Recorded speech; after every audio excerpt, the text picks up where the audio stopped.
My name is Neli, and I'm testifying in support of Senate Bill 5990, known as the CURB Act. I work at Young Women Empowered, managing our farming and food justice youth program based at Mara Farm in the South Park neighborhood of Seattle. South Park is home to majority low-income first and second generation immigrants of color. The neighborhood is surrounded by heavy industry, the dump down the street, the EPA Superfund site at the Duwamish River, and the freeways just up the hill, with planes flying closely overhead almost every 90 seconds. South Park has the highest rates of child hospitalization for asthma in the city and is a food desert. If this isn't environmental racism, I don't know what is. When I began farming at Mara with youth of color, I was under the impression that the historic farm was organic.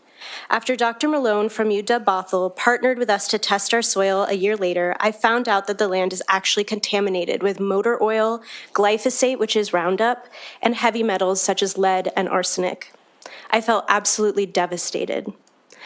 I now have to tell the youth that I work with not to touch the soil with their bare hands or play in the creek nearby. We've spent time and resources building raised beds, researching and trucking in organic soil and compost, and experimenting with remediation projects.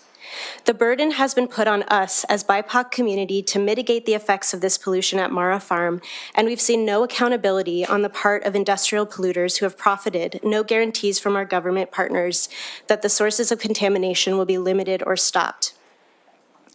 I was told once by a government employee that we just live in a polluted world, as if I need to be resigned to the fact. I did not consent to this, and neither did my community, who's disproportionately impacted and harmed by the pollution. My community is tired of being applauded for our resilience. It's time that our state government takes the common sense measures outlined in the CURB Act to protect us.